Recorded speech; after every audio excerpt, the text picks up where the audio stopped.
Hello everyone and welcome to another video. Now it's been 3 years since AMD launched their first Ryzen desktop APUs, the 2200G and 2400G. The 2200G here was the cheaper option, costing $99 at launch. This was a chip that made building an entry-level or low-budget gaming PC easier and cheaper than ever. But should you still buy one? Remember, this Ryzen 3 chip has 4 cores and no SMT, so let's see how some games hold up. Our 4 cores, 4 threads and Vega 8 graphics are up against the latest Call of Duty first of all. This is Black Ops Cold War. Jumping into the settings menu first of all, and although leaving the resolution at 1920 by 1080 is fine, we are going to need to adjust the render scale for a smooth experience. I've gone with 60%. All of the graphical settings are set to their respective lowest, apart from anti-aliasing, which is set to high, just to iron out some of those horrible jagged edges. Surprisingly, this quad-core APU still does a decent job at handling the game and even hits what I'm willing to call an acceptable average frame rate, though there were 1 or 2 micro freezes that contributed to the low percentile figures. Now you may think that this is due to the Onboard Vega graphics, but take a look at the CPU usage and you'll see that it's hovering around 98 to 100% a lot of the time. This is a game, like many modern titles, that will make good use of a higher thread count. Some days I benchmark games in alphabetical order and some days I just throw the footage into DaVinci Resolve as I go, and this is one of those days. Red Dead Redemption 2 is a game that surprised me when it came to PC because I didn't expect it to be so lenient on quad-core CPUs. I've always said that if you give this game 4 good cores, it will perform well enough, providing you've got the graphical power to back it up. With the 2200G I opted for 1080p with mostly low settings, but I did keep textures at high and TAA at medium. I also reduced the resolution scaling slightly to 80%, which helped massively as our average went from around 24 to 30 FPS. The 1.1% lows were also respectable. It's not a flawless experience, but it's not that bad. At this point I should mention, if I haven't already, that I'm using a cheap A320 motherboard and 16 gigs of 3200 MHz DDR4 in dual channel in combination with my APU. The full specs will be down below in the description. Let's move on to a game that I don't expect will do very well today, like most days actually, and that is Cyberpunk 2077. Once again, 1080p was selected as the default resolution, but this time I thought it was best to use 55% scaling. Despite still thinking that we should see a sub 20 FPS average, the game actually ran with at least 30 frames per second, with better than expected percentile lows. That being said, the closer you get to Night City, the higher the CPU usage gets, so expect some big drops if you want to buy this game but you have similar hardware inside your PC. You might jump into the opening mission and think, oh wow, this game is running really well, and then be hugely disappointed as you progress further in. It's important to manage your expectations here. Still, the plucky little quad-core is holding its own, even if we do have to make some big graphical sacrifices. Sometimes I play Crysis Remastered and think, oh yeah, this game is running way better than I thought, and sometimes I fire it up and think, what on earth is happening here, and why is it lagging so much?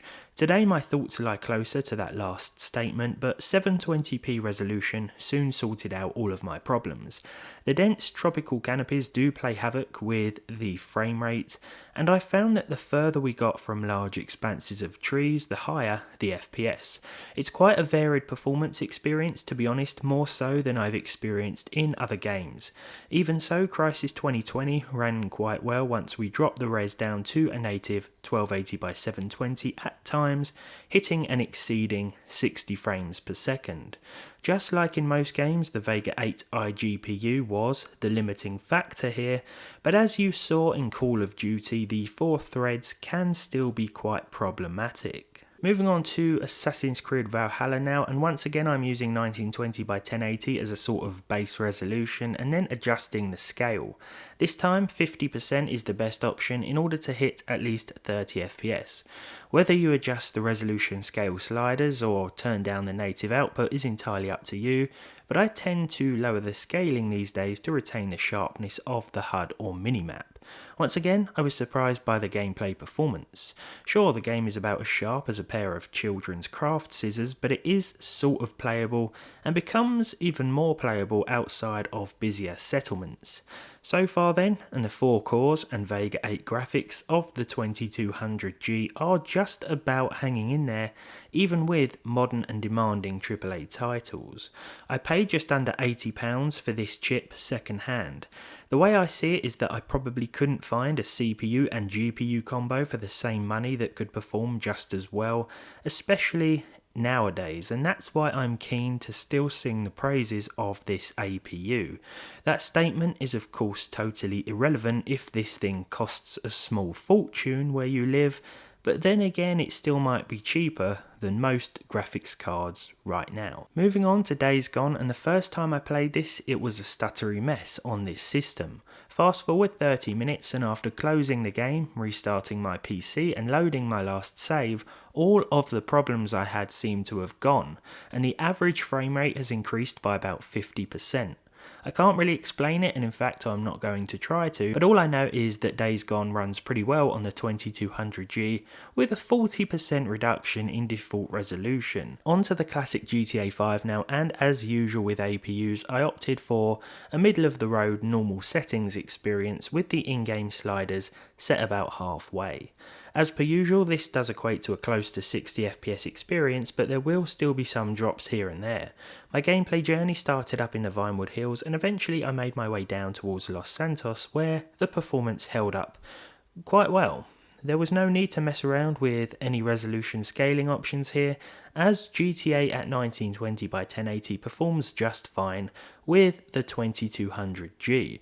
Occasionally the CPU usage does creep up towards 90%, which is due to that lack of SMT of course, but the onboard graphics max out before the CPU usage has a chance to get any higher than that. Finally then, it's the competitive classic that is Fortnite. The recently added performance mode really helps out APUs like this because it means that by using a lower than low preset, the frame rate will in some cases double over traditional low settings. Here I used the performance preset, but I kept the textures at high and the view distance at far, just so it's easier to see other players further away. Gameplay wise, both the CPU and GPU elements of this APU are, well, not struggling, but suffering to an extent. I'm not sure if that's the right set of words to use, but if you look at the CPU and GPU usage, both take it in turns to hit 90% here and there. Overall, the 2200G provides a decent enough gaming experience in Fortnite.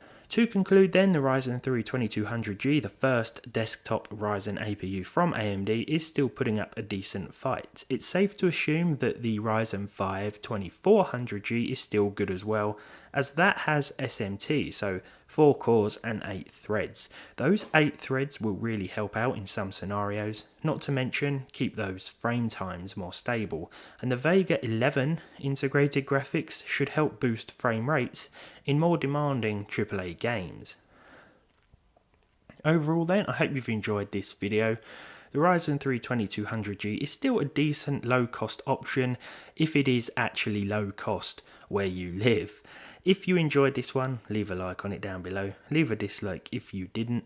Let me know what you think of this APU. Let me know if you still have one. Subscribe to the channel if you haven't done so already, and hopefully I'll see all of you in the next one.